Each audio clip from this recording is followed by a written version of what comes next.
Hello friends, स्वागत है आप सबका आपकी पाठशाला में। फ्रेंड्स, आज हम सॉल्व करने जा रहे हैं प्रीवियस ईयर का क्वेश्चन पेपर। ठीक है, 2018 का बिहार एसआई के लिए पीटी में जो क्वेश्चन आते हैं 2018 में कैसा पेपर आया था, आज हम देखने वाले हैं। ठीक है, चलिए स्टार्ट कर लेते हैं आज के पहले क्वेश्चन से। फ्रेंड्स, आज का पहला क्वेश्चन है, सतरिया किस राज्य की शास्त्रीय नृत्य शैली है। आपसे पूछा जा रहा है सतरिया नृत्य किस राज्य से संबंधित है। ठीक है, सही आंसर हो जाएगा फ्रेंड्स ऑप्शन सी, असम से। ठीक है, सतरिया नृत्य किस राज्य से संबंधित है, असम से संबंधित है। फ्रेंड्स, आप लोगों को मालूम होना चाहिए भारत का जो सबसे प्राचीन शास्त्रीय नृत्य है वो कौन सा है, भरतनाट्यम। ठीक है, कौन सा है, भरतनाट्यम। और भरतनाट्यम किस राज्य का नृत्य है ये भी आपको मालूम होना चाहिए। भरतनाट्यम जो है वो तमिलनाडु का नृत्य है। ठीक है, तमिलनाडु का प्रमुख लोक नृत्य है भरतनाट्यम, जो कि भारत का सबसे प्राचीन शास्त्रीय नृत्य भी है। ठीक है, चलिए अगला क्वेश्चन देखते हैं। सेकंड नंबर का क्वेश्चन है, भारत का प्रथम उर्वरक संयंत्र स्थापित किया गया था। भारत का प्रथम उर्वरक संयंत्र कहाँ स्थापित किया गया था ये आपको बताना है। सही आंसर हो जाएगा फ्रेंड्स ऑप्शन बी, सिंदरी में। ठीक है, कहाँ पे स्थापित किया गया था, सिंदरी में स्थापित किया गया था। और इसकी स्थापना जो है वो 1951 में हुई थी। ठीक है, कब हुई थी, 1951 में, ये भी आप याद रखें। चलिए अगला क्वेश्चन देखते हैं। 3 नंबर का क्वेश्चन है, किसी तत्व के समस्थानिक से तात्पर्य है। किसी तत्व के समस्थानिक से क्या तात्पर्य है ये आपको बताना है। 4 ऑप्शन दिए गए हैं, चलिए पढ़ लेते हैं। पहला है उस तत्व के परमाणु जिनकी द्रव्यमान संख्या अलग अलग हो। दूसरा है उस तत्व के परमाणु जिनकी द्रव्यमान संख्या समान हो। तीसरा है उस तत्व के वे परमाणु जिनकी परमाणु संख्या अलग अलग हो। और चौथा दिया है उस तत्व के वे परमाणु जिनकी परमाणु समान हो, जिनकी परमाणु समान हो। चलिए बताइए कौन सा आंसर सही हो जाएगा। फ्रेंड्स, सही आंसर हो जाएगा ए और डी। ठीक है, ए और डी दोनों सही होंगे। अब पता नहीं आयोग ने इनमें से कौन सा आंसर सही माना था, किंतु ए और डी दोनों ही ऑप्शन बिल्कुल सही हैं। ठीक है, उस तत्व के परमाणु जिनकी द्रव्यमान संख्या अलग अलग हो, उस तत्व के परमाणु जिनकी परमाणु समान हो। ठीक है, चलिए अगला क्वेश्चन देखते हैं। 4 नंबर का क्वेश्चन है, निम्नलिखित में से किस सिख गुरु ने गुरुमुखी लिपि की शुरुआत की। निम्न में से किस सिख गुरु ने गुरुमुखी लिपि की शुरुआत की थी ये आपको बताना है। फ्रेंड्स, सही आंसर हो जाएगा ऑप्शन ए। ठीक है, ऑप्शन ए सही आंसर होगा, गुरु अंगद देव। किसने गुरुमुखी लिपि की शुरुआत की थी, गुरु अंगद देव ने। ठीक है फ्रेंड्स, यह सिखों के दूसरे गुरु थे, ये भी आपको याद रखना है। कौन से गुरु थे ये, सिखों के दूसरे नंबर के गुरु थे। अंतिम गुरु का नाम आप लोगों को मालूम है, अंतिम गुरु थे गुरु गोविंद सिंह। ठीक है, अंतिम गुरु कौन थे, गुरु गोविंद सिंह जी। डी ऑप्शन में दिया गया है। चलिए फ्रेंड्स, अगला क्वेश्चन देखते हैं। निम्न वक्तव्यों पर विचार कर सही उत्तर का चयन कीजिए। पहला कथन दिया गया है, हिमालय से निकलने वाली नदियां 12मासी नदियां हैं। दूसरा है, तर्क दिया गया है उसका, हिमालयी नदियों का उद्गम स्रोत हिमालय में स्थित है। अब आपको बताना है कथन और कारण। ठीक है, कथन और तर्क सही है या नहीं। ठीक है, पढ़ लीजिए फिर से ध्यान से और फिर आंसर करिएगा। फ्रेंड्स, कथन और कारण दोनों सही है। ठीक है, पहले बात तो दोनों सही हैं, और जो कारण है वो कथन की पुष्टि भी करता है। ठीक है, हिमालयी नदियां जो हैं उनका जो उद्गम स्रोत है वो हिमालय है, और इसी कारण से हिमालय से निकलने वाली नदियां हमेशा पानी लाती हैं। ठीक है, 12मासी होती हैं। तो पहला ऑप्शन आपका सही हो जाएगा, ए और आर दोनों सही है, आर ए की पुष्टि भी करता है। ठीक है, चलिए अगला क्वेश्चन देखते हैं। 6 नंबर का क्वेश्चन है, किसी भी राजनीतिक दल को राष्ट्रीय दल बनने के लिए कितने राज्यों में मान्यता जरूरी है। किसी भी राजनीतिक दल को राष्ट्रीय दल बनने के लिए कितने राज्यों की मान्यता जरूरी है, मतलब कितने राज्यों में मान्यता जरूरी है। फ्रेंड्स, सही आंसर हो जाएगा ऑप्शन ए, 4 राज्यों में। ठीक है, सही आंसर क्या होगा, 4 राज्यों में। चलिए अगला क्वेश्चन देखते हैं। क्वेश्चन नंबर 7 है, निम्नलिखित में से किस क्षेत्र में भारत में प्रथम सहकारी आंदोलन का आरंभ हुआ था। किस क्षेत्र में भारत के प्रथम सहकारी आंदोलन हुआ था। फ्रेंड्स, सही आंसर हो जाएगा ऑप्शन ऑप्शन ए। ठीक है, कृषि ऋण, कृषि ऋण में भारत में प्रथम सहकारी आंदोलन हुआ था, कृषि ऋण के क्षेत्र में। चलिए अगला क्वेश्चन देखते हैं। क्वेश्चन नंबर 8 है, निम्मो बाजगो नामक बांध निम्नलिखित में से कौन सी नदी पर स्थित है। बांध का नाम क्या है फ्रेंड्स, निम्मो बाजगो। ठीक है, पहली बार सुन रहे हैं आप, नहीं पहले सुना होगा। चलिए देखते हैं, निम्मो बाजगो नामक बांध निम्नलिखित में से कौन सी नदी पर स्थित है। चलिए बताइए, आपने पहले से सुना था तो फिर बताइए आंसर क्या होगा। फ्रेंड्स, सही आंसर हो जाएगा सिंधु नदी। ठीक है, कौन सी नदी पर स्थित है, सिंधु नदी पर स्थित है। फ्रेंड्स, ये बांध जो है वो लद्दाख में है। ठीक है, लद्दाख के लेह जिले में स्थित है। सिंधु नदी का मतलब ऐसा नहीं कि पाकिस्तान में है, सिंधु नदी में है और लद्दाख में है, लद्दाख के लेह जिले में। ठीक है, कौन सा बांध है, निम्मो बाजगो। चलिए अगला क्वेश्चन देखते हैं। 9 नंबर का क्वेश्चन है, किसी वस्तु की कीमत में वृद्धि से क्या अभिप्रेरित है। किसी वस्तु की कीमत में यदि वृद्धि हो जाती है तो उसे आप क्या समझते हैं। ठीक है, चलिए पढ़ते हैं। पहला है, केवल मुद्रा के मूल्य में वृद्धि हुई है। दूसरा है, केवल मुद्रा के मूल्य में गिरावट हुई है। केवल वस्तु के मूल्य में वृद्धि हुई है, या फिर मुद्रा के मूल्य में गिरावट और वस्तु के मूल्य में वृद्धि हुई है। अब बताइए कि क्या सही होगा इनमें से। सही आंसर हो जाएगा ऑप्शन डी, मुद्रा के मूल्य में गिरावट और वस्तु के मूल्य में वृद्धि। ठीक है, किसी वस्तु की कीमत बढ़ जाती है तो या तो मुद्रा के मूल्य में गिरावट हुई होगी, या फिर वस्तु के मूल्य में वृद्धि हुई है, या फिर दोनों ही चीजें हो सकती हैं। ठीक है, चलिए अगला क्वेश्चन देखते हैं। 10 नंबर का क्वेश्चन है, निम्नलिखित में से कौन सी पार्टी या संगठन डॉक्टर अंबेडकर के द्वारा स्थापित नहीं किया गया था। 4 ऑप्शन दिए गए हैं और आपसे पूछ रहा है कि इनमें से कौन सी पार्टी या संगठन था जिसका जो गठन है या फिर जिसको अंबेडकर जी के द्वारा स्थापित नहीं किया गया था। चलिए बताइए कौन सा सही होगा।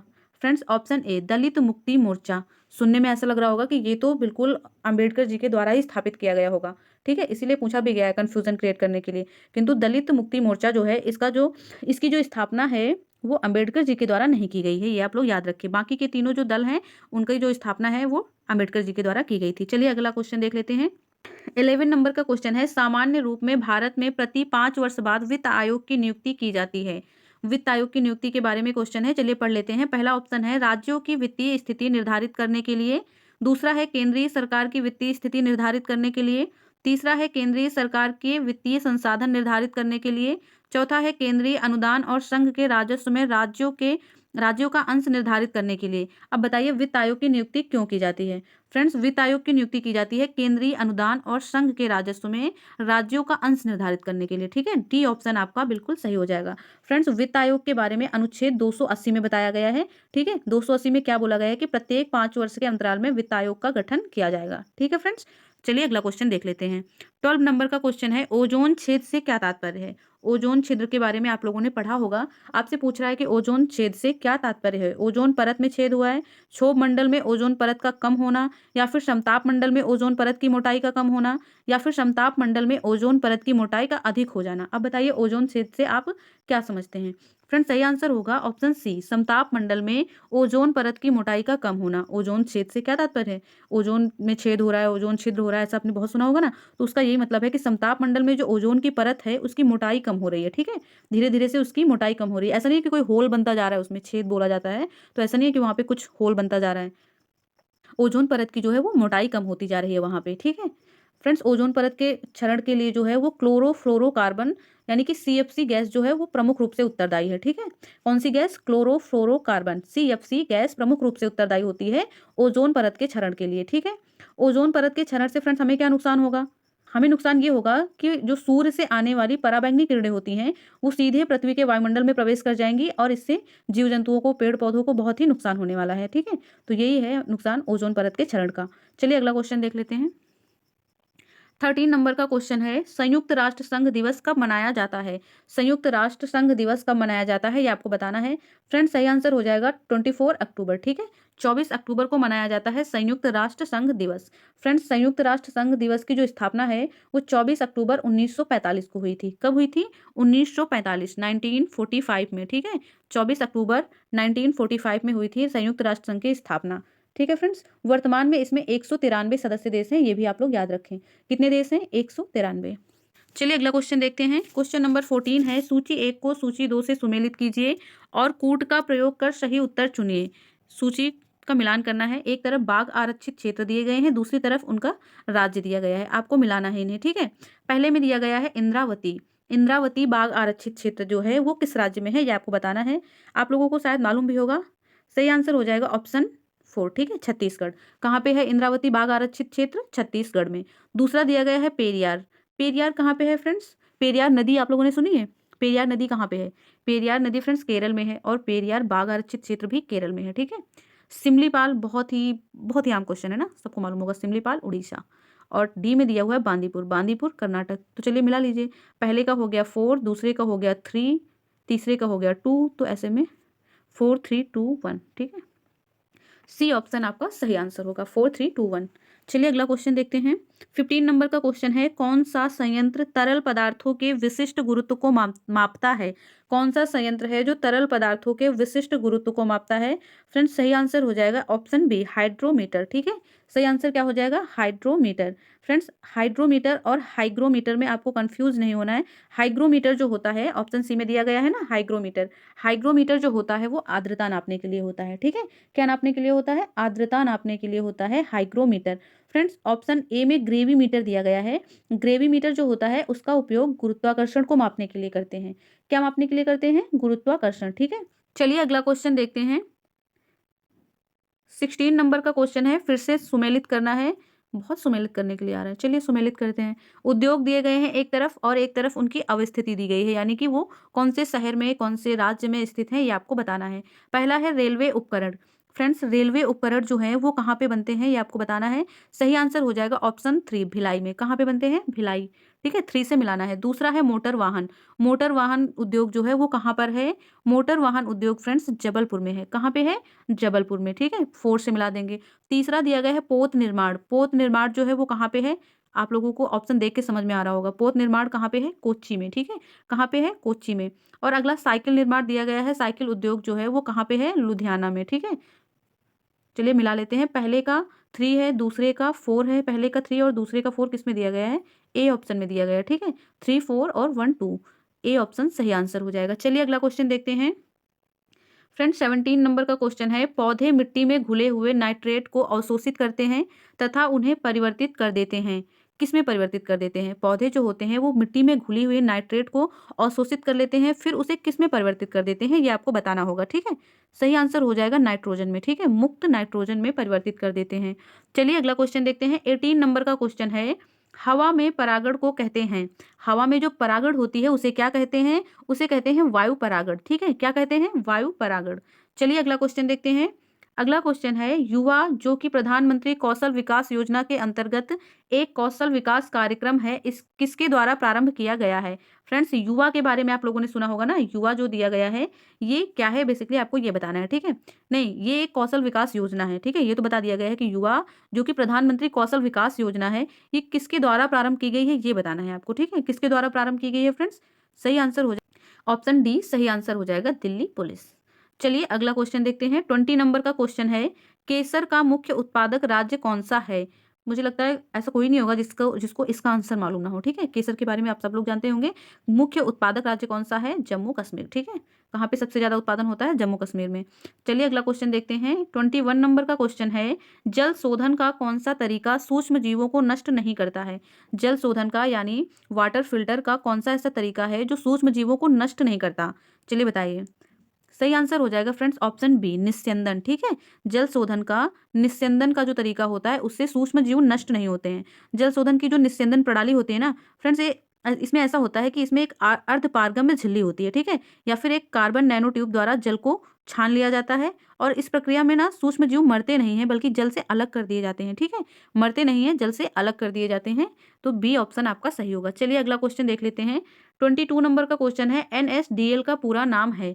एनएसडीएल शॉर्ट फॉर्म दी गई है, आपसे इसका फुल फॉर्म पूछा जा रहा है। ठीक है फ्रेंड्स, सही आंसर क्या होगा? सही आंसर होगा friends option D, national securities depository limited. NSDL का पूरा नाम है नेशनल सिक्योरिटीज डिपॉजिटरी लिमिटेड। ठीक है, डी ऑप्शन सही हो जाएगा। चलिए अब अगला क्वेश्चन देखते हैं। 23 नंबर का क्वेश्चन है, कीट दंश से होने वाली खुजली किसके कारण होती है? कीट दंश से होने वाली खुजली किसके कारण होती है? यानी कि जब कोई कीट आपको काट लेता है ना, तो जो खुजली होती है वो किसके कारण होती है? कौन से अम्ल के कारण? वो जो कीट होता है वो आपके त्वचा में कौन सा अम्ल है जो छोड़ देता है जिसके कारण आपको वहाँ पे उस एरिया में आपको खुजली शुरू हो जाती है? तो चलिए बताइए कौन सा अम्ल होता है वो? सही आंसर हो जाएगा फ्रेंड्स ऑप्शन ए, फॉर्मिक अम्ल। ठीक है, कौन सा अम्ल होता है वो? फॉर्मिक अम्ल। ए ऑप्शन आपका बिल्कुल सही आंसर होगा। डी ऑप्शन में मैलेइक अम्ल दिया गया है। मैलेइक नहीं फ्रेंड्स, ये मैलिक होता है, मैलिक अम्ल होता है, थोड़ा अलग तरीके से लिखा हुआ है। मैलिक अम्ल जो है वो सेब में पाया जाता है। ठीक है, किस में पाया जाता है? सेब में पाया जाता है मैलिक अम्ल। चलिए अगला क्वेश्चन देखते हैं। 24 नंबर का क्वेश्चन है, निम्न हस्तियों में कौन रंगकर्मी है? 4 ऑप्शन दिए गए हैं, 4 लोगों के नाम बताए गए हैं, आपसे पूछा जा रहा है रंगकर्मी कौन है इनमें से? फ्रेंड्स सही आंसर हो जाएगा ऑप्शन डी, ये सभी जो हैं वो रंगकर्मी है। ठीक है, डी ऑप्शन आपका सही होगा। चलिए अगला क्वेश्चन देखते हैं। 25 नंबर का क्वेश्चन है, महात्मा गांधी राष्ट्रीय समुद्री उद्यान कहाँ अवस्थित है? महात्मा गांधी राष्ट्रीय समुद्री उद्यान कहाँ पर अवस्थित है, ये आपको बताना है। फ्रेंड्स सही आंसर हो जाएगा ऑप्शन डी, पोर्ट ब्लेयर में। ठीक है, कहाँ पर स्थित है? पोर्ट ब्लेयर में। पोर्ट ब्लेयर फ्रेंड्स कहाँ पे है? अंडमान निकोबार जो हमारा केंद्र शासित प्रदेश है वहाँ की राजधानी है पोर्ट ब्लेयर। ठीक है, अंडमान निकोबार की राजधानी है पोर्ट ब्लेयर और वहीं पर स्थित है महात्मा गांधी राष्ट्रीय समुद्री उद्यान। ठीक है, डी ऑप्शन सही हो जाएगा। चलिए अगला क्वेश्चन देख लेते हैं। 26 नंबर का क्वेश्चन है, कुछ नहीं में से कुछ का सर्जन किस नियम के विरुद्ध है? कुछ नहीं में से कुछ का सर्जन किस नियम के विरुद्ध है, ये आपको बताना है। फ्रेंड्स सही आंसर हो जाएगा ऑप्शन बी, द्रव्यमान ऊर्जा का संरक्षण। ठीक है, बी ऑप्शन आपका सही आंसर हो जाएगा। फ्रेंड्स द्रव्यमान के बारे में आप लोग जानते होंगे, द्रव्यमान किसी तत्व में एक ही समान बना रहता है। ठीक है, चाहे उसे किसी भी स्थान पर रख दिया जाए वो एक समान रहता है। चलिए अगला क्वेश्चन देख लेते हैं। 27 नंबर का क्वेश्चन है, भूमध्य रेखा निम्नलिखित में से किस देश से होकर नहीं गुजरती है? चार ऑप्शन दिए गए हैं, आपको बताना है कि भूमध्य रेखा इनमें से कहाँ से होकर नहीं गुजरती है। फ्रेंड्स बी ऑप्शन आपका सही होगा। ठीक है, मैक्सिको से नहीं गुजरती है, जबकि केन्या से, इंडोनेशिया से और ब्राजील से, इन तीनों देशों से होकर गुजरती है भूमध्य रेखा, मैक्सिको से नहीं गुजरती है। ठीक है, और भी कई सारे देश हैं जहाँ से भूमध्य रेखा गुजरती है, किंतु मैक्सिको से नहीं गुजरती है, ये आपको पता होना चाहिए। चलिए अगला क्वेश्चन देखते हैं। 28 नंबर का क्वेश्चन है, विश्व के इतिहास में पहली परमाणु आपदा कब हुई थी? विश्व के इतिहास में पहला जो परमाणु बम है वो कब छोड़ा गया, ये परमाणु आपदा जो थी वो कब हुई थी, ये आपको बताना है। फ्रेंड्स सही आंसर हो जाएगा ऑप्शन डी। ठीक है, 6 अगस्त 1945 को, आप लोगों को याद ही होगा ये। ठीक है, हिरोशिमा में बम गिराया था जब 6 अगस्त 1945 को, और उसके बाद 9 अगस्त 1945 को नागासाकी में परमाणु बम गिराया गया था। आप लोगों को ये सब मालूम ही होगा। ठीक है, चलिए अगला क्वेश्चन देख लेते हैं। 29 नंबर का क्वेश्चन है, हस्तांतरण मूल्य का संबंध किससे है? हस्तांतरण मूल्य का संबंध किससे है?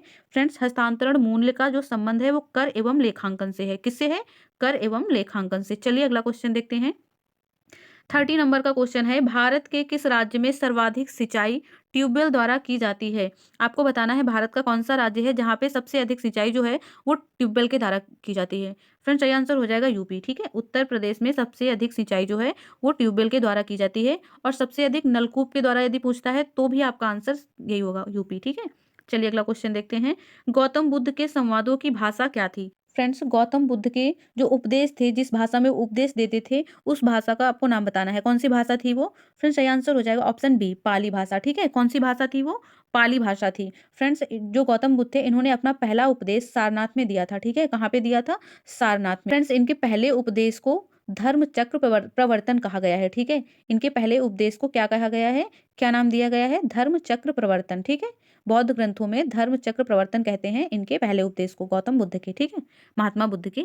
चलिए अगला क्वेश्चन देखते हैं। 32 नंबर का क्वेश्चन है, विश्व एड्स दिवस निम्नलिखित में से किस तारीख को मनाया जाता है? एड्स दिवस किस दिन मनाया जाता है, ये आपको बताना है। सही आंसर हो जाएगा 1 दिसंबर। ठीक है, आने वाला है अब 1 दिसंबर को मनाते हैं विश्व एड्स दिवस। फ्रेंड्स 2023 में तो अभी आया नहीं है, किंतु 2022 में इसकी थीम क्या थी ये आप लोगों को याद रखनी है। इसकी थीम थी इक्वलाइज। ठीक है, इक्वलाइज इसकी थीम थी 2022 में। ठीक है, विश्व एड्स दिवस की, आप नोट डाउन कर सकते हैं यदि आपको समझ में नहीं आ रहा मैं क्या बोल रही हूँ। EQUALIZE। ठीक है, IZE, इक्वलाइज, ये हो जाएगी थीम 2022 की। चलिए अगला क्वेश्चन देख लेते हैं। 33 नंबर का क्वेश्चन है, निम्नलिखित में से कौन सा रक्षा मंत्रालय का या फिर के विभाग हैं? रक्षा मंत्रालय के विभाग कौन कौन से हैं ये आपको बताना है। 4 ऑप्शन दिए गए हैं। फ्रेंड्स सही आंसर इसमें से हो जाएगा पहला रक्षा विभाग, दूसरा रक्षा अनुसंधान एवं विकास संगठन, और तीसरा रक्षा उत्पादन विभाग। ये तीनों विभाग जो है फ्रेंड्स वो रक्षा मंत्रालय के अंतर्गत आते हैं। रक्षा वित्त विभाग जो है वो रक्षा मंत्रालय के अंतर्गत नहीं आता है। ठीक है, ऐसे में आपका सही आंसर बी हो जाएगा, ए, बी और सी। चलिए अगला क्वेश्चन देखते हैं। 34 नंबर का क्वेश्चन है, निम्नलिखित में से किस शहर में बांग्लादेश द्वारा नया कूटनीतिक केंद्र यानी डिप्लोमेटिक स्टेशन खोला जाएगा? ठीक है, किस शहर में बांग्लादेश ने खोला है ये आपको बताना है। फ्रेंड्स सही आंसर हो जाएगा ऑप्शन ए, चेन्नई में। ठीक है, कहाँ पे खोला है? चेन्नई में। चलिए अगला क्वेश्चन देखते हैं। 35 नंबर का क्वेश्चन है, फुटबॉल में ध्यानचंद पुरस्कार 2017 से किसे सम्मानित किया गया था? फ्रेंड्स उस टाइम के करंट अफेयर से ये क्वेश्चन है, अभी के लिए इंपॉर्टेंट नहीं है किंतु हमें पढ़ना है। ठीक है, ए ऑप्शन इसमें सही होगा, सैयद शाहिद हकीम को। ठीक है, किसे सम्मानित किया गया था? ध्यानचंद पुरस्कार से सैयद शाहिद हकीम को 2017 में। फ्रेंड्स 2017 का तो इंपॉर्टेंट नहीं है किंतु 2022 का तो इंपॉर्टेंट है ना, तो चलिए पढ़ लीजिए फिर। 2022 में कुल 4 व्यक्तियों को ध्यानचंद पुरस्कार दिया गया है। कितने को? 4 व्यक्तियों को। ठीक है, चलिए अगला क्वेश्चन देखते हैं। 36 नंबर का क्वेश्चन है, बंगाल के विभाजन को रद्द किया गया, किसके द्वारा रद्द किया गया था बंगाल विभाजन को, ये आपको बताना है। फ्रेंड्स सही आंसर हो जाएगा ऑप्शन बी, लॉर्ड हार्डिंग के द्वारा। ठीक है, किसके द्वारा रद्द किया गया था? लॉर्ड हार्डिंग के द्वारा। फ्रेंड्स ऐसे आप इसको एक ट्रिक से याद कर सकते हैं, हार्डिंग मतलब इनके नाम में हार्ड आ रहा है ना, और बंगाल विभाजन को रद्द करना बहुत ही हार्ड काम था और हार्डिंग ने इसे कर दिखाया, तो ऐसे आप याद कर सकते हैं, याद करने के लिए बता रही हूँ बस। ठीक है, बी ऑप्शन सही होगा। बंगाल विभाजन कब रद्द हुआ था फ्रेंड्स, ये भी आप लोगों को याद होना चाहिए। कब रद्द किया गया था ये? 1911 में। ठीक है, कब रद्द हुआ था? 1911 में। किंतु क्या ये आप लोगों को ये मालूम है कि बंगाल विभाजन हुआ कब था? बंगाल विभाजन 1905 में हुआ था। फ्रेंड्स बंगाल विभाजन जब हुआ यानी 1905 में, उस टाइम पे गवर्नर जनरल कौन था? लॉर्ड कर्जन, ठीक है। कौन था? लॉर्ड कर्जन, ये दिया है ना ये नाम, इसी के समय पे हुआ था बंगाल विभाजन। और रद्द किसने किया था? हार्डिंग ने। चलिए अगला क्वेश्चन देखते हैं। 37 नंबर का क्वेश्चन है, भारतीय रॉकेट से छोड़े गए विश्व के सबसे छोटे अंतरिक्ष यान का नाम क्या है? विश्व के सबसे छोटे अंतरिक्ष यान का नाम आपको बताना है जिसे भारतीय रॉकेट से छोड़ा गया है। फ्रेंड्स सही आंसर हो जाएगा ऑप्शन सी, स्प्राइट्स, ठीक है। क्या नाम है? स्प्राइट्स। चलिए अगला क्वेश्चन देखते हैं। 38 नंबर का क्वेश्चन है, भारत में पहली बार किसने वार्षिक आय को अनुमानित किया था? वार्षिक आय को पहली बार किसने अनुमानित किया था फ्रेंड्स? सही आंसर हो जाएगा ऑप्शन ए, दादा भाई नौरोजी, ठीक है। ए ऑप्शन आपका सही होगा, दादा भाई नौरोजी। चलिए अगला क्वेश्चन देखते हैं। 39 नंबर का क्वेश्चन है, फ्रंटियर गांधी किसे कहा जाता है? फ्रंटियर गांधी किसका उपनाम है, आपको ये बताना है। फ्रेंड्स सही आंसर हो जाएगा ऑप्शन बी, खान अब्दुल गफ्फार खान, ठीक है। खान अब्दुल गफ्फार खान को फ्रंटियर गांधी भी कहा जाता है। चलिए अगला क्वेश्चन देखते हैं। 40 नंबर का क्वेश्चन है, निम्नलिखित में से कौन सा संविधान संशोधन राष्ट्रपति को किसी मामले को पुनर्विचार के लिए मंत्रिपरिषद को भेजने की शक्ति प्रदान करता है? कौन सा संविधान संशोधन है जिसके द्वारा ये तय किया गया था कि राष्ट्रपति जो है वो किसी भी मामले को पुनर्विचार के लिए मंत्रिपरिषद को वापस भेज सकता है, ठीक है। कौन से संविधान संशोधन में ये शक्ति प्रदान की गई थी? फ्रेंड्स सही आंसर होगा ऑप्शन डी, 44वां संविधान संशोधन, ठीक है। 44वां संविधान संशोधन है जिसके द्वारा राष्ट्रपति किसी भी मामले को पुनर्विचार के लिए मंत्रिपरिषद को भेज सकता है, ठीक है, लेकिन धन विधेयक को नहीं भेज सकता। ऐसा इसलिए है क्योंकि धन विधेयक जो है वो पेश ही किया जाता है राष्ट्रपति की पूर्व अनुमति लेकर, ठीक है। उसके लिए राष्ट्रपति अपनी पूर्व अनुमति देते हैं तभी वो पेश किया जाता है लोकसभा में, इसलिए राष्ट्रपति उसे पुनः नहीं भेज सकते मंत्रिपरिषद के पास, ठीक है, क्योंकि एक बार आप दे चुके हो आदेश तो फिर क्यों भेजोगे। चलिए अगला क्वेश्चन देखते हैं। 41 नंबर का क्वेश्चन है, सूची 1 को सूची 2 से मेल कीजिए और नीचे दिए गए कूट में से सही उत्तर को चुनिए, ठीक है। एक तरफ वैधानिक प्रावधान दिए गए हैं, एक तरफ स्रोत दिए गए हैं। चलिए देख लेते हैं। पहले ऑप्शन में दिया गया है मौलिक अधिकार। फ्रेंड्स मौलिक अधिकार जो हैं वो भारतीय संविधान में किस देश के संविधान से ग्रहण किए गए हैं ये आपको बताना है। सही आंसर होगा फ्रेंड्स ऑप्शन 4, ठीक है, अमेरिका से। मौलिक मौलिक अधिकार जो हैं वो अमेरिका के संविधान से ग्रहण किए गए हैं। दूसरे ऑप्शन में दिया गया है राज्य के नीति निर्देशक तत्व। नीति निर्देशक तत्व जो हैं वो आयरिश संविधान से लिए गए हैं, ठीक है, आयरिश मतलब आयरलैंड के संविधान से। तीसरा दिया गया है संसदीय सरकार। संसदीय सरकार फ्रेंड्स ब्रिटिश संविधान से, ये जो प्रावधान है ब्रिटिश संविधान से ग्रहण किया गया है। ऑप्शन डी में दिया गया है केंद्र राज्य संबंध। एक ही आंसर, एक ही ऑप्शन बचा है बी, इससे मिला दीजिए आप कनाडा से, ठीक है। इस तरह से आपका सही ऑप्शन कौन सा हो जाएगा? इस तरह से आपका सही आंसर हो जाएगा फ्रेंड्स ऑप्शन सी, ठीक है। ऑप्शन सी सही आंसर होगा। चलिए अगला क्वेश्चन देखते हैं। 42 नंबर का क्वेश्चन है, किसे भारत का नियंत्रक एवं महालेखा परीक्षक नियुक्त किया गया है? फ्रेंड्स फिर से वही चीज है कि ये उस टाइम के करंट अफेयर्स का क्वेश्चन है, इस टाइम इसका आंसर चेंज हो चुका है, किंतु वो नाम जो है वो ऑप्शन में नहीं है, ठीक है। तो आपको अलग से नोट डाउन करना है और याद करना है कि वर्तमान में कौन है नियंत्रक एवं महालेखा परीक्षक। जब क्वेश्चन पूछा गया था उस टाइम पे कौन थे? उस टाइम पे थे राजीव महर्षि, ठीक है। उस टाइम पे नियंत्रक एवं महालेखा परीक्षक थे राजीव महर्षि, किंतु वर्तमान में कौन है? वर्तमान में है फ्रेंड्स गिरीश चंद्र मुर्मू, ठीक है। वर्तमान में नियंत्रक एवं महालेखा परीक्षक कौन है? गिरीश चंद्र मुर्मू जी, ये आपको याद रखना है। उस टाइम के हिसाब से ए ऑप्शन सही हो जाएगा। चलिए अगला क्वेश्चन देखते हैं। 43 नंबर का क्वेश्चन है, सर क्रीक विवाद किन दो देशों के मध्य है? सर क्रीक विवाद किन दो देशों के मध्य है ये आपको बताना है। सही आंसर हो जाएगा ऑप्शन ए, भारत और अपना पड़ोसी पाकिस्तान। भारत और पाकिस्तान के बीच में विवाद है सर क्रीक विवाद। चलिए अगला क्वेश्चन देख लेते हैं। 44 नंबर का क्वेश्चन है, किस देश ने वर्ष 2050 तक पेट्रोल और डीजल कारों की बिक्री पर पूरी तरह प्रतिबंध लगाने का निर्णय लिया है? 2050 तक पेट्रोल और डीजल कारों की बिक्री पर पूरी तरह से प्रतिबंध लगाने का निर्णय किस देश के द्वारा लिया गया है फ्रेंड्स? सही आंसर हो जाएगा ऑप्शन सी, फ्रांस। किसके द्वारा लिया गया है? फ्रांस के द्वारा लिया गया है यह निर्णय। चलिए अगला क्वेश्चन देखते हैं। 45 नंबर का क्वेश्चन है, निम्नलिखित में से कौन सा मोबाइल ऐप केंद्रीय ग्रामीण विकास मंत्रालय द्वारा सड़कों के रख रखाव हेतु बनाया गया है? किसके द्वारा बनाया गया है फ्रेंड्स? केंद्रीय ग्रामीण विकास मंत्रालय के द्वारा। और किस लिए बनाया गया है? सड़कों के रख रखाव के लिए बनाया गया है। आपको बताना है कि इस मोबाइल ऐप का नाम क्या है। आपको क्या लग रहा है क्या होगा? सड़क? नहीं, सड़क तो बिल्कुल नहीं है। इसका सही आंसर है ऑप्शन ए, आरंभ, ठीक है। क्या हो जाएगा? आरंभ। चलिए अगला क्वेश्चन देखते हैं। 46 नंबर का क्वेश्चन है, भारत के किस राज्य को यूएन पब्लिक सर्विस अवार्ड से सम्मानित किया गया है? भारत के किस राज्य को यूएन पब्लिक सर्विस अवार्ड से सम्मानित किया गया है? सही आंसर हो जाएगा ऑप्शन सी, पश्चिम बंगाल, ठीक है। किसे सम्मानित किया गया? पश्चिम बंगाल को। चलिए अगला क्वेश्चन देखते हैं। 47 नंबर का क्वेश्चन है, ग्लोबल हंगर इंडेक्स निम्नलिखित में से किसके द्वारा प्रकाशित किया जाता है? Global hunger index friends important question है, तब भी क्वेश्चन ये पूछा गया था इतने इतने सालों पहले और आज भी पूछा जा सकता है, ठीक है। 47 का सही आंसर हो जाएगा friends B, international food policy research institute. ठीक है, ग्लोबल हंगर इंडेक्स किसके द्वारा प्रकाशित किया जाता है? International food policy research institute के द्वारा। फ्रेंड्स, भारत में 2022 में जो वैश्विक भुखमरी सूचकांक जो प्रकाशित हुआ है, ग्लोबल हंगर इंडेक्स जो प्रकाशित हुआ है, उसमें भारत का जो स्थान है 2022 में, आप सब लोगों को मालूम ही होगा। मालूम है ना? नहीं मालूम है? नोट करो, 107। ठीक है, 107वें स्थान पर है भारत। ठीक है, बहुत नीचे है। चलिए अगला क्वेश्चन देखते हैं। 48 नंबर का क्वेश्चन है, नांगल किसके लिए जाना जाता है? नांगल क्या है और किसके लिए जाना जाता है, ये आपको बताना है। सही आंसर हो जाएगा ऑप्शन सी। ठीक है, उर्वरक के लिए। नांगल किसके लिए जाना जाता है? उर्वरक के लिए। फ्रेंड्स, भारत में प्रथम उर्वरक कारखाना अभी हमने पीछे पढ़ा था सिंदरी है, जो कि 1951 में स्थापित किया गया था। ठीक है फ्रेंड्स, सही आंसर ऑप्शन सी होगा। ठीक है, चलिए फ्रेंड्स अगला क्वेश्चन देखते हैं। 49 नंबर का क्वेश्चन है, 2011 की जनगणना के अनुसार भारत में निम्नलिखित में से किस राज्य में लिंगानुपात सर्वाधिक है? 2011 की जनगणना के अनुसार पूछ रहा है कि लिंगानुपात सर्वाधिक कौन से राज्य में है। ठीक है, जो ऑप्शन नीचे दिए गए हैं इनमें से बताना है। ठीक है फ्रेंड्स, तो सही आंसर क्या हो जाएगा आपका? सही आंसर हो जाएगा ऑप्शन बी, तमिलनाडु। ठीक है फ्रेंड्स, तमिलनाडु का जो लिंगानुपात है वो होगा 996। ठीक है, 996 तमिलनाडु का लिंगानुपात है। फ्रेंड्स, 2011 की जनगणना के अनुसार राज्यों का जो लिंगानुपात है उसे घटते क्रम में आप नोट कर सकते हैं, मैं बता रही हूँ। ठीक है, फर्स्ट नंबर पे तो केरल है। केरल का जो लिंगानुपात है वो 1084 है। ठीक है, जो कि भारत में सर्वाधिक है। सर्वाधिक जो है वो केरल का है, 1084। ठीक है, और उसके बाद आता है तमिलनाडु का ऑप्शन, क्योंकि तमिलनाडु जो है वो उसका 996 है। उसके बाद नंबर आता है आंध्र प्रदेश का, जो कि 993 है। ठीक है, आंध्र प्रदेश में लिंगानुपात 993 है। उसके बाद गोवा का नंबर आता है, गोवा का लिंगानुपात 973 है। ठीक है, गोवा का कितना है? 973।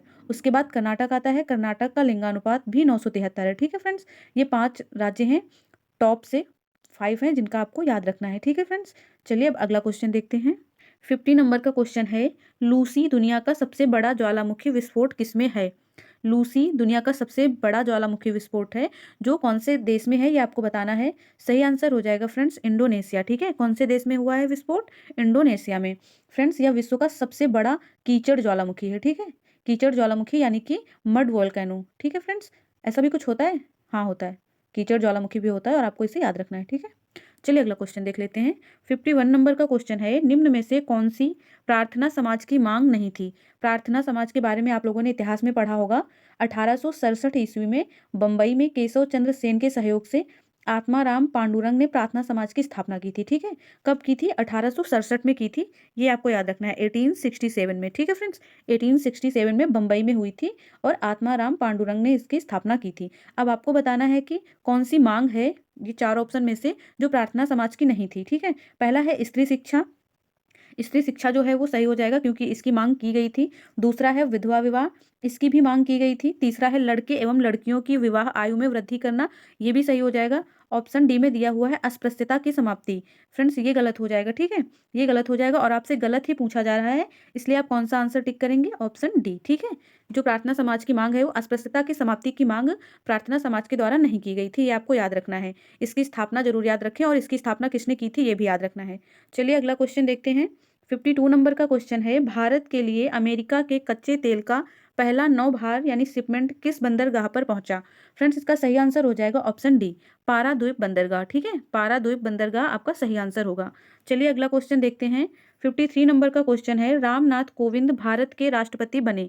फ्रेंड्स, ये उस टाइम का जो है 2018 का, क्योंकि हम प्रीवियस ईयर क्वेश्चन सॉल्व कर रहे हैं तो ये उस टाइम के करंट अफेयर्स का क्वेश्चन है, किंतु अभी के लिए तो ये इसका कोई मतलब नहीं है, फिर भी पढ़ लेते हैं। रामनाथ कोविंद जो है वो भारत के 14वें राष्ट्रपति थे। ठीक है, पूर्व राष्ट्रपति है ना हमारे देश के, तो ये 14वें नंबर के थे और वर्तमान में 15वें नंबर की राष्ट्रपति हैं द्रौपदी मुर्मू जी। ठीक है, महिला राष्ट्रपति हैं द्रौपदी मुर्मू जी और दूसरी महिला राष्ट्रपति हैं, ये आपको याद रखना है। किंतु यदि आपसे कहता है कि आदिवासी महिला हैं तो पहली आदिवासी महिला है। ठीक है, आदिवासी में पहली आदिवासी महिला है, वैसे वो दूसरी महिला राष्ट्रपति हैं, 15वें नंबर की हैं, ये आपको याद रखना है। चलिए अगला क्वेश्चन देख लेते हैं। 54 नंबर का क्वेश्चन है, सूची 1 को सूची 2 के साथ सुमेलित करें और सही उत्तर चुनें। 2 सूची दी गई हैं और आपको इन्हें सुमेलित करना है। पहला जो है लोथल दिया गया है। फ्रेंड्स, लोथल कहाँ पे स्थित है ये आपको बताना है। दूसरा है रोपड़, रोपड़ कहाँ पर है। तीसरा राखीगढ़ी और चौथा है कालीबंगा। ये वर्तमान में कहाँ पर स्थित है, कौन से राज्य में, ये आपको बताना है।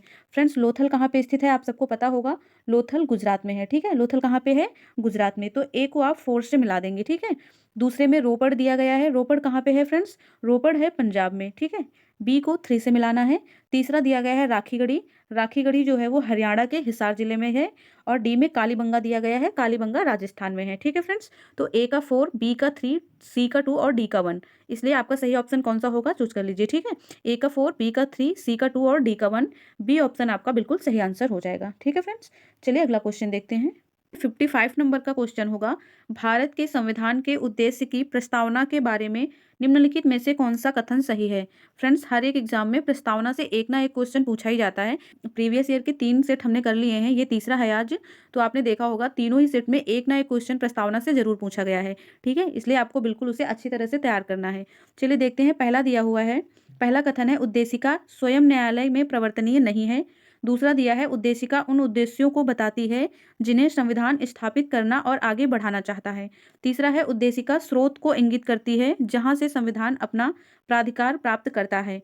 अब आपको बताना है इनमें से कितने कथन हैं जो सही हो जाएंगे। पहला, दूसरा, तीसरा यानी ए, बी, सी, या फिर केवल ए और बी। सी में दिया गया है केवल ए और सी, और चौथा है केवल बी। आपको बताना है कितने कथन जो हैं इसमें सही हो जाएंगे।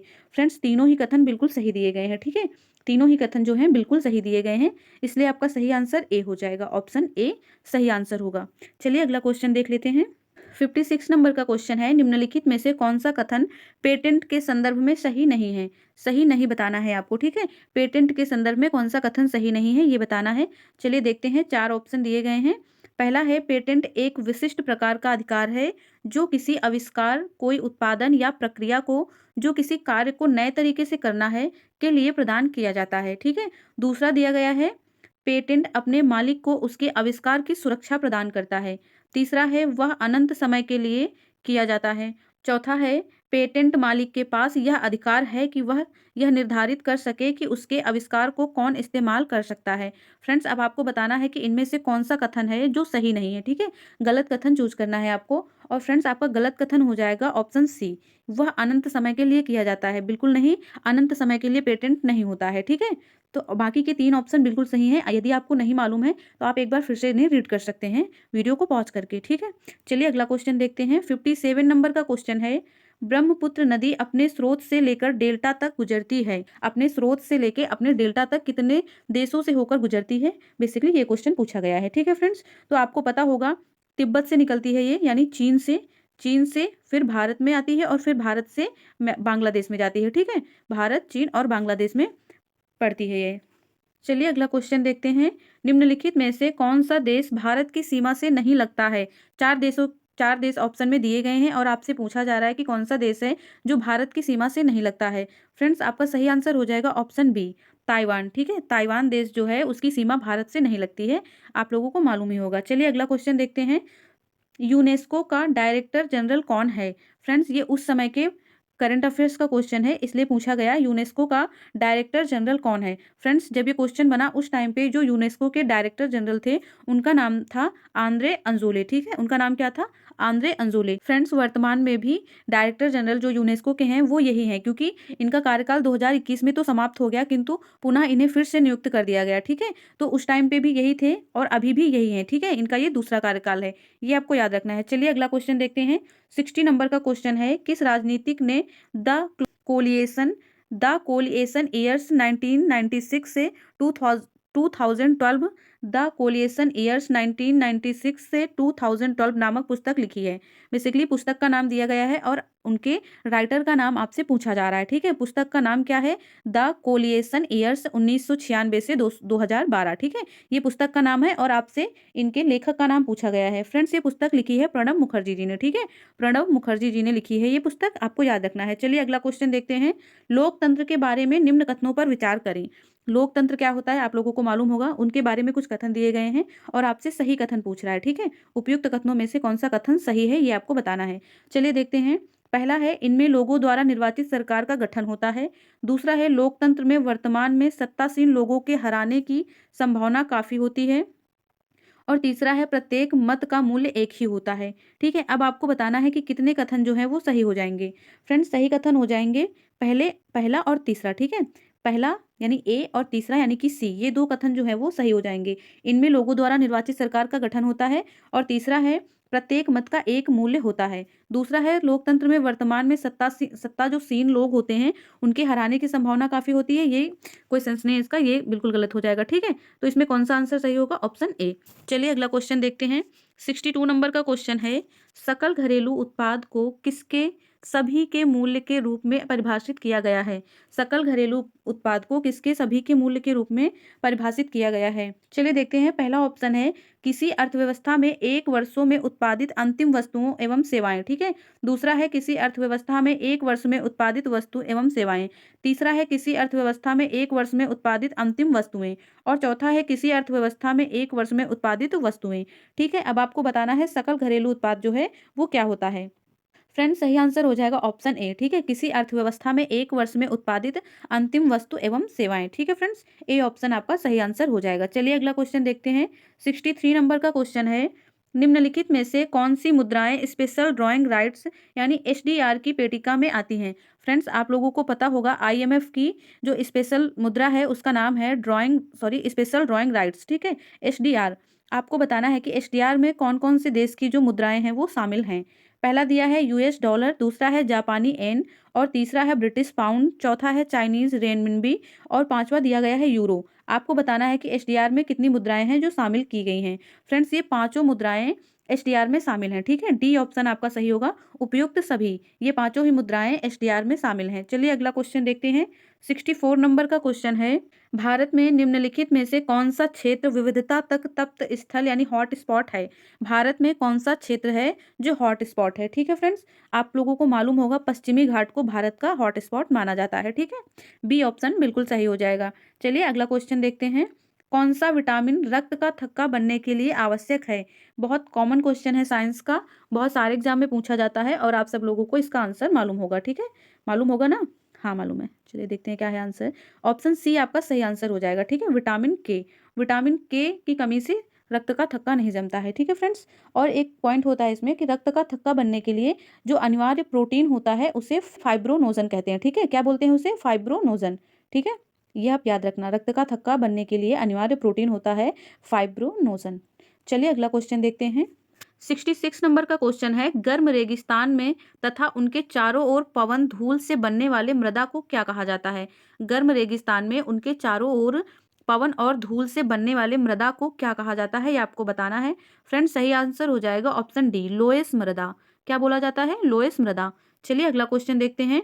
67 नंबर का क्वेश्चन है, निम्नलिखित में से कौन सा या फिर कौन से कथन सही हैं? 3 कथन दिए गए हैं और आपको बताना है कि सही कथन कौन सा है, ठीक है। तीनों में से सही कौन कौन से हैं? चलिए देखते हैं। पहला दिया गया है 326 बीसी यानी 326 बीसी में सिकंदर ने भारत पर आक्रमण किया।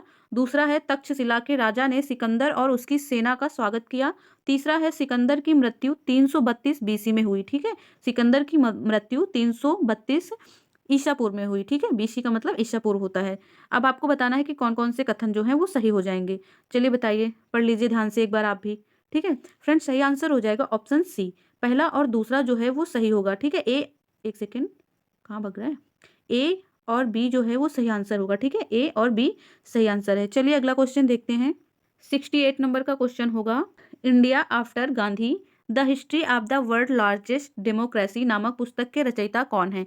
पुस्तक का नाम दिया गया है फ्रेंड्स द नहीं है, India after Gandhi the history of the world largest democracy, ठीक है। इस पुस्तक के रचयिता का नाम आपको बताना है। फ्रेंड्स सही आंसर हो जाएगा रामचंद्र गुहा, ठीक है। क्या होगा सही आंसर? रामचंद्र गुहा। चलिए अगला क्वेश्चन देख लेते हैं। 69 नंबर का क्वेश्चन है, निम्नलिखित में से यूनेस्को की इनटेंजिबल कल्चर हेरिटेज में क्या शामिल नहीं है? यूनेस्को की इनटेंजिबल कल्चर हेरिटेज में क्या शामिल नहीं है, ये आपको बताना है। और सही आंसर हो जाएगा फ्रेंड्स ऑप्शन सी, बिहू, ठीक है। बिहू नृत्य जो कि असम का है ये शामिल नहीं है यूनेस्को की विश्व विरासत सूची में। चलिए अगला क्वेश्चन देखते हैं। 70 नंबर का क्वेश्चन है, 1926 ईस्वी में नौजवान भारत सभा किसके द्वारा बनाई गई? फ्रेंड्स पहले तो आप यही याद कर लें कि नौजवान भारत सभा जो है वो 1926 में बनाई गई थी, ठीक है। ये सन आप याद कर लें, इससे क्वेश्चन बन सकता है। और अब आपको बताना है कि किसके द्वारा बनाई गई थी, ठीक है। किसके द्वारा बनाई गई थी आप सब लोगों को मालूम होगा। ए ऑप्शन आपका सही हो जाएगा, ठीक है। भगत सिंह के द्वारा नौजवान सभा बनाई गई थी। ये क्वेश्चन तो सबको आता होगा। चलिए अगला क्वेश्चन देखते हैं। संयुक्त राष्ट्र संघ ने वर्ष 2017 को खाली स्थान भरना है आपको, के लिए अंतर्राष्ट्रीय वर्ष घोषित किया है।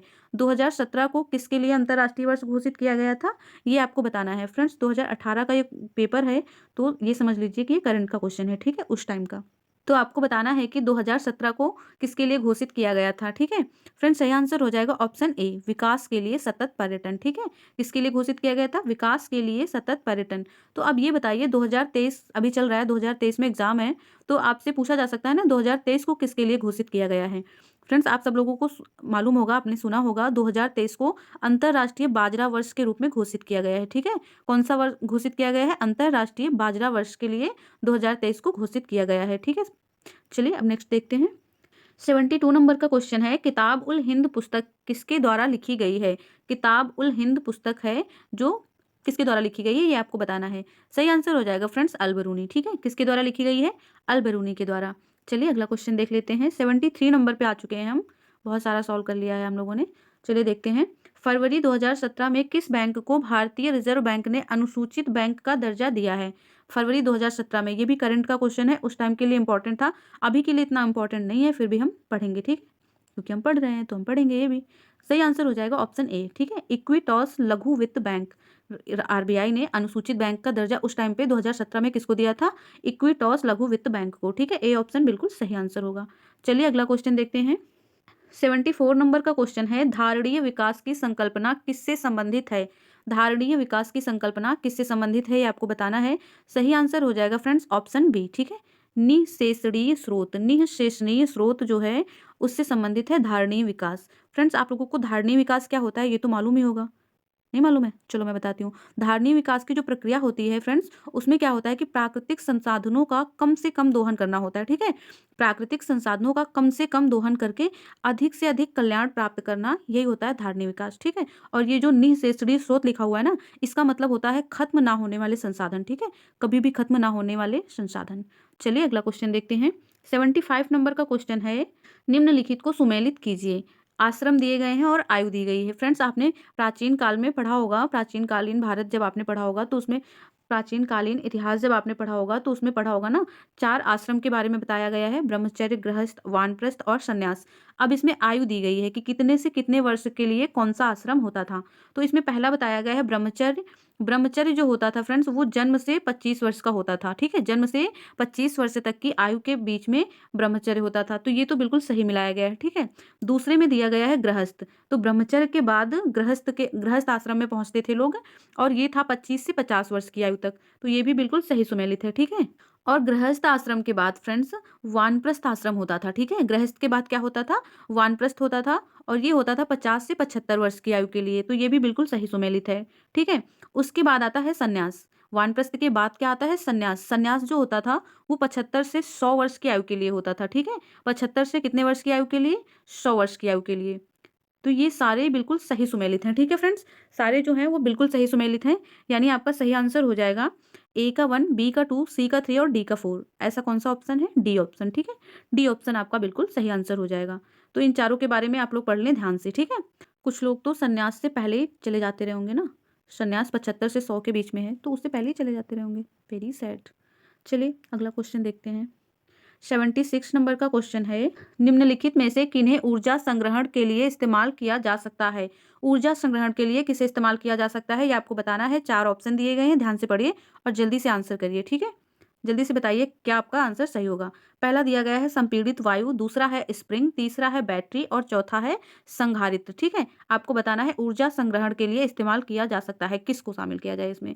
फ्रेंड्स चारों ही ऑप्शन बिल्कुल सही हैं, ठीक है, चारों को ऊर्जा संग्रहण के लिए इस्तेमाल किया जा सकता है। ऐसे में आपका डी ऑप्शन बिल्कुल सही होगा, ए, बी, सी और डी, ठीक है।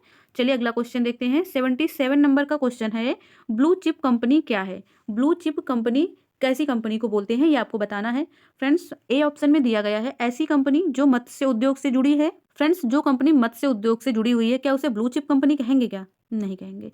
दूसरा है अधिक जोखिम भरे स्टार्टअप, ठीक है, जिन स्टार्टअप में अधिक जोखिम होता है क्या उन्हें ब्लू चिप कंपनी बोलते हैं, नहीं बोलते हैं। तीसरा है ब्लू चिप कंपनी आर्थिक रूप से बहुत मजबूत होती है। जी हाँ बिल्कुल सही कहा गया है, ब्लू चिप कंपनी आर्थिक रूप से बहुत मजबूत होती है, ठीक है। सी ऑप्शन आपका बिल्कुल सही हो जाएगा। चौथे में एक कंपनी को मेमोरी कार्ड का निर्माण करती है, ये भी गलत होगा, ये सभी गलत है, ठीक है। सी ऑप्शन जो है वो आपका सही आंसर होगा। चलिए अगला क्वेश्चन देखते हैं। 78 नंबर का क्वेश्चन है, राजस्व में रैयतवाड़ी प्रयोग का प्रारंभ किसके द्वारा किया गया है? राजस्व में रैयतवाड़ी प्रयोग का प्रारंभ किसके द्वारा किया गया था? फ्रेंड बेसिकली आपसे पूछा जा रहा है जो रैयतवाड़ी व्यवस्था थी उसका प्रारंभ किसने किया था? सही आंसर आप सबको मालूम होगा। फ्रेंड सही आंसर हो जाएगा ऑप्शन बी, थॉमस मुनरो। ठीक है, थॉमस मुनरो के द्वारा प्रारंभ किया गया था रैयतवाड़ी व्यवस्था को। ठीक है फ्रेंड्स, आप सब लोगों को मालूम होगा 1820 ईस्वी में लागू की गई थी रैयतवाड़ी व्यवस्था। ठीक है, 1820 ईस्वी में, नोट डाउन कर लें यदि आपको मालूम नहीं है तो। ठीक है, और इस व्यवस्था को फ्रेंड्स मद्रास, बम्बई एवं असम के कुछ भागों में लागू किया गया था। ठीक है, कहाँ पे लागू किया गया था? मद्रास, बम्बई एवं असम के कुछ भागों में। ठीक है, और फ्रेंड्स इसमें ये हुआ था कि जो जमींदार थे उनको हटा दिया गया था बीच से और किसान को भूमि का स्वामी बना दिया गया था। ठीक है, जमींदारों को बिचौलिए के रूप में हटा दिया गया था और सीधे किसानों से कर लिया जाता था। ठीक है, तो किसानों को ही भूमि का स्वामी बना दिया गया था, ये आप लोग याद रखें। किसने लागू किया था? थॉमस मुनरो ने लागू किया था। बी ऑप्शन सही होगा, ये भी नोट कर ले। ठीक है, 79 नंबर का क्वेश्चन है, निम्नलिखित में से कौन सी आग्नेय चट्टान नहीं है? इन तीनों में से कौन सी आग्नेय चट्टान नहीं है, ये आपको बताना है। फ्रेंड सही आंसर होगा ऑप्शन डी, सेल। जो सेल होती है वो आग्नेय चट्टान नहीं होती हैं। पेरिडोटाइट, कोमोटाइट और ग्रेनाइट, ये सभी आग्नेय चट्टानें होती हैं। ठीक है, चलिए अगला क्वेश्चन देखते हैं।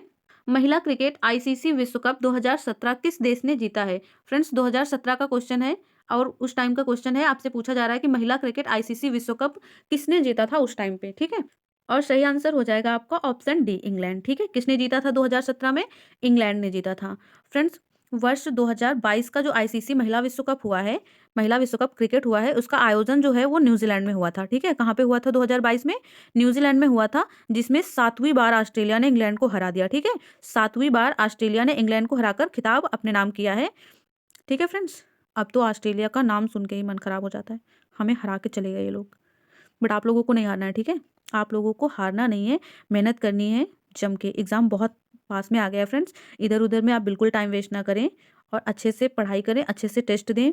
बहुत सारे टेस्ट लगाएं इस टाइम पे आप लोग। ठीक है, और आप जरूर क्वालिफाई करेंगे इस बार। Best of luck. चलिए अगला क्वेश्चन देखते हैं। 81 नंबर का क्वेश्चन है, निम्नलिखित में से कौन सा एक रासायनिक परिवर्तन का उदाहरण है? 4 ऑप्शन दिए गए हैं, इनमें से आपको बताना है कि रासायनिक परिवर्तन का उदाहरण क्या होता है। फ्रेंड्स मैंने कई बार आपको बताया है, रासायनिक परिवर्तन वो परिवर्तन होता है जिसमें कोई वस्तु पुनः अपनी पुरानी स्थिति में वापस नहीं आती है। ठीक है, उसको अगर किसी और चीज में परिवर्तित कर दिया जाता है तो फिर वह पुनः अपनी पुरानी स्थिति में वापस नहीं आती है, वही होता है रासायनिक परिवर्तन। ठीक है, तो इसमें ऐसा कौन सा ऑप्शन आपको सही लग रहा है, बताइए। फ्रेंड्स ऑप्शन ए सही हो जाएगा। ठीक है, कागज का जलना, कागज को आपने एक बार जला दिया, वो राख बन गया, तो फिर आप दोबारा उससे कागज तो नहीं बना सकते। ठीक है, नहीं बना सकते हैं आप, ट्राई मत करिएगा, नहीं बनेगा। बाकी के 3 ऑप्शन जो दिए गए हैं वो भौतिक परिवर्तन के उदाहरण है। ठीक है, बाकी के 3 ऑप्शन भौतिक परिवर्तन के उदाहरण है, किंतु आपसे रासायनिक परिवर्तन का उदाहरण पूछा जा रहा है, तो आपका सही आंसर ऑप्शन ए होगा। चलिए अगला क्वेश्चन देखते हैं। 82 नंबर का क्वेश्चन है, निम्नलिखित में से किसने विश्व का सबसे लंबा जीबीपीएस तकनीकी आधारित अंतः समुद्री संचार प्रणाली आरंभ किया है? सही आंसर हो जाएगा ऑप्शन डी। चलिए अगला क्वेश्चन देखते हैं। 83 नंबर का क्वेश्चन है, निम्नलिखित में से कौन राष्ट्रीय एकता परिषद का गठन करता है? राष्ट्रीय एकता परिषद का गठन कौन करता है, ये आपको बताना है। फ्रेंड सही आंसर हो जाएगा ऑप्शन ए, प्रधानमंत्री कार्यालय। ठीक है, कौन करता है गठन इसका? प्रधानमंत्री कार्यालय के द्वारा गठन किया जाता है राष्ट्रीय एकता परिषद का। चलिए अगला क्वेश्चन देख लेते हैं। 84 नंबर का क्वेश्चन है, कौन से आईआईटी संस्थान में एमबीबीएस पाठ्यक्रम को शामिल करने की योजना है? कौन से आईआईटी संस्थान में एमबीबीएस पाठ्यक्रम को शामिल करने की योजना है? सही आंसर हो जाएगा फ्रेंड्स ऑप्शन सी, खड़गपुर। ठीक है, खड़गपुर, आईआईटी खड़गपुर में। चलिए अगला क्वेश्चन देखते हैं। 85 नंबर का क्वेश्चन है, विश्व का सबसे बड़ा मंदिर परिसर कहाँ स्थित है? विश्व का सबसे बड़ा मंदिर परिसर कहाँ स्थित है, आपको बताना है। सही आंसर हो जाएगा फ्रेंड्स कंबोडिया। ठीक है, कंबोडिया में कौन सा मंदिर है? कमेंट बॉक्स में बताइएगा किस मंदिर की बात कर रहा है इस क्वेश्चन में। ठीक है, कमेंट बॉक्स में बताइएगा जरूर, नहीं आता है तो गूगल करके बताइएगा। चलिए 86 नंबर का क्वेश्चन देखते हैं। हड़प्पा स्थल किस नदी तट पर स्थित है? हड़प्पा स्थल जो है यानी कि सिंधु घाटी सभ्यता में हड़प्पा स्थल जो है वो किस नदी के तट पर स्थित है, ये आपसे पूछा जा रहा है। फ्रेंड्स सही आंसर हो जाएगा ऑप्शन डी, रावी नदी। ठीक है, कौन सी नदी है ये? रावी नदी है। फ्रेंड्स हड़प्पा स्थल जो है वो पाकिस्तान के पंजाब प्रांत में स्थित है। ठीक है, वर्तमान में कहाँ पे है ये? पाकिस्तान के पंजाब में। ठीक है, और इसकी खोज जो है वो 1921 में दयाराम साहनी के द्वारा की गई थी। खोज किसके द्वारा की गई थी? 1921 में की गई थी और दयाराम साहनी जी के द्वारा की गई थी इसकी खोज, इस स्थल की खोज। ठीक है, चलिए अगला क्वेश्चन देखते हैं। 87 नंबर का क्वेश्चन है, KNO3 रासायनिक सूत्र है। KNO3 किसका रासायनिक सूत्र है, ये आपको बताना है। सही आंसर हो जाएगा ऑप्शन डी, पोटेशियम नाइट्रेट का। ठीक है, किसका है? पोटेशियम नाइट्रेट का। पोटेशियम नाइट्रेट एक उर्वरक होता है फ्रेंड्स, और इसका रासायनिक सूत्र है KNO3। चलिए अगला क्वेश्चन देखते हैं। 88 नंबर का क्वेश्चन है, निम्नलिखित में से कौन सा सही नहीं है। फिर से आपसे वही पूछ रहा है कि सही नहीं है, नहीं है को ध्यान में रखना है, ठीक है। 4 ऑप्शन दिए गए हैं, आपको बताना है इनमें कौन सा जो है सही नहीं है। पहला दिया गया है सैंडलवुड, इसके सामने दिया है आंशिक मूल परजीवी। दूसरा है ड्रोसेरा, इसके सामने परजीवी दिया गया है। तीसरा है नेपेंथिस और इसके सामने मांसाहारी दिया गया है। चौथा है फंगस और इसके सामने स्वपोषी दिया गया है। आपको बताना है कि कौन से इसमें ऑप्शन सही नहीं होंगे। फ्रेंड्स, इसमें नीचे ऑप्शन नहीं दिए गए हैं, किंतु मुझे साफ-साफ समझ में आ रहा है कि इसमें 2 ऑप्शन गलत हैं, ठीक है? क्योंकि गलत पूछ रहा है ना, 2 ऑप्शन गलत हैं, पहला तो बी गलत हो जाएगा और दूसरा डी भी गलत है, ठीक है? ड्रोसेरा जो होता है फ्रेंड्स, वो परजीवी नहीं होता है, ये एक कीट-भक्षी होते हैं, ठीक है? कीट-भक्षी पौधा जानते हैं ना आप, जो कीटों को खा लेता है, ठीक है? इसकी पत्तियाँ फ्रेंड्स ऐसे बनी होती हैं कि ये अपनी पत्तियों को खोलता है और जब भी कोई कीट उनकी पत्तियों में आके बैठता है, तो इनकी पत्तियाँ ना उसे लॉक कर लेती हैं। लॉक कर लेती हैं और फिर उसको गला देती हैं उस कीट को और फिर उसे हज़म कर जाती हैं, ठीक है? और उसके बाद फिर से अपनी पत्तियों को ओपन कर देती हैं। तो इन्हें कीट-भक्षी पौधा कहा जाता है, ठीक है? और इसके सामने परजीवी दिया गया है, तो ज़ाहिर-सी बात है ये कीट-पक्षी पौधे होते हैं, ये परजीवी नहीं होते हैं, ठीक है? और डी ऑप्शन में फंगस दिया गया है। फंगस जो होती है फ्रेंड्स वो अपघटनकर्ता होते हैं, ठीक है? फंगस जो होते हैं वो अपघटनकर्ता होते हैं और परपोषी होते हैं, स्वपोषी नहीं होते, परपोषी होते हैं। तो ये 2 ऑप्शन गलत हो जाएँगे। मालूम नहीं उस टाइम पे कौन-सा आंसर सही माना था आयोग ने, किंतु ये 2 ऑप्शन जो हैं वो गलत हैं, ठीक है? और बाकी के 2 ऑप्शन सही हैं। चलिए अगला क्वेश्चन देखते हैं। 89 नंबर का क्वेश्चन है, निम्नलिखित में से कौन सा गैसीय वायु का प्रदूषण नहीं है। गैसीय वायु का प्रदूषण कौन सा नहीं है ये आपको बताना है। फ्रेंड्स, साफ साफ दिख रहा होगा आपको, सी ऑप्शन में नाइट्रोजन दिया गया है। नाइट्रोजन से प्रदूषण नहीं होता है, ठीक है। वायु प्रदूषण नाइट्रोजन से नहीं होता है, क्योंकि हमारे वायुमंडल में कितनी अधिक मात्रा में नाइट्रोजन है ये तो आप लोगों को पता ही होगा, ठीक है। बाकी के 3 ऑप्शन जो है वो गैसीय वायु का प्रदूषण है। चलिए अगला क्वेश्चन देखते हैं। 90 नंबर का क्वेश्चन है, किस राज्य ने ऑपरेशन दुर्गा नामक कार्यक्रम महिला सुरक्षा के लिए आरंभ किया है। फ्रेंड्स, ये उस टाइम के करंट अफेयर्स से क्वेश्चन है, इसलिए इंपॉर्टेंट था उस टाइम पे, अभी नहीं है, लेकिन आप पढ़ लीजिए, ठीक है। ऑपरेशन दुर्गा नामक कार्यक्रम महिला सुरक्षा के लिए आरंभ किया गया था और किस राज्य ने आरंभ किया था ये आपको बताना है। फ्रेंड्स, सही आंसर हो जाएगा हरियाणा, ठीक है। किसने आरंभ किया था? हरियाणा ने। चलिए अगला क्वेश्चन देखते हैं। फ्रेंड, जैसे कि ये क्वेश्चन ऊपर दिया गया है 90 नंबर का, ऐसे क्वेश्चन से आप क्या समझते हैं, ठीक है। ऐसे क्वेश्चन से क्या समझ रहे हैं आप, ये समझना है कि ऐसे ऑपरेशन वगैरह के जो क्वेश्चन है ये भी पूछे जाते हैं एग्जाम में, बिल्कुल लाइटली नहीं लेना है। करंट अफेयर्स में बहुत सारे टीचर्स पढ़ाते रहते हैं, आपने भी पढ़ा होगा जहाँ से भी आप करंट अफेयर्स तैयार कर रहे होंगे। तो ऐसे ऑपरेशन वगैरह इस टाइम पे बहुत सारे ऑपरेशन चले, कभी यूक्रेन से किसी को, मतलब यूक्रेन से भारतीयों को बचाया गया, कभी कहीं पे बहुत सारे ऑपरेशन चले ना, तो वो सारे ऑपरेशन आपको नोट डाउन करके एक जगह पे याद कर लेने हैं, ठीक है। चलिए अगला क्वेश्चन देखते हैं। 91 नंबर का क्वेश्चन है, सुनहरा चावल यानी गोल्डन राइस है। गोल्डन राइस क्या होता है ये आपको बताना है। चलिए पढ़ लेते हैं एक एक करके। पहला है, चीन की पीली नदी के तट पर उगाई गई चावल की एक किस्म। दूसरा है, लंबे समय के उपरांत पीली आभा वाले चावल। और तीसरा दिया है, एक ट्रांसजेनिक चावल की किस्म जिसमें कैरोटीन के लिए जीन तत्व उपलब्ध हैं।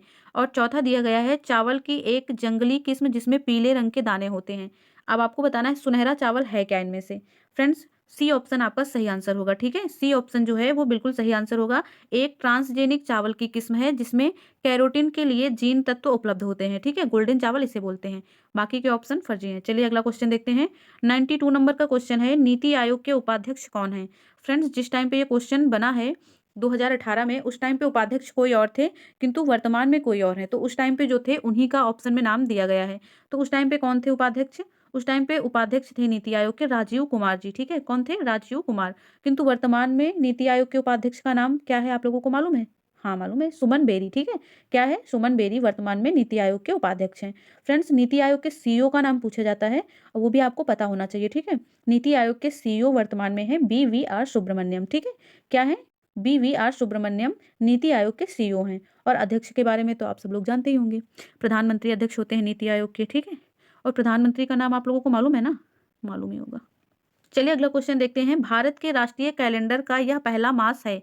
भारत के राष्ट्रीय कैलेंडर का पहला मास कौन सा होता है, पहला महीना कौन सा होता है ये आपको बताना है। फ्रेंड्स, जैसा कि आप लोगों को मालूम होगा, भारतीय कैलेंडर जो होता है वो शक संवत पर आधारित होता है, ठीक है। किस पर आधारित होता है? शक संवत पर आधारित होता है, जिसका पहला महीना जो होता है वो चैत होता है, ठीक है। क्या होता है? चैत्र, ठीक है। चैत आप लोगों को मालूम होगा। चलिए अगला क्वेश्चन देखते हैं। 94 नंबर का क्वेश्चन है, मानव रक्त में पीएच साधारणतया कितना होता है। मानव रक्त का पीएच मान कितना होता है ये आपसे पूछा जा रहा है। और सही आंसर होगा फ्रेंड्स ऑप्शन सी, 7.5 से 8 पॉइंट तक, ठीक है। 7.5 से 8 तक होता है मानव रक्त का पीएच मान।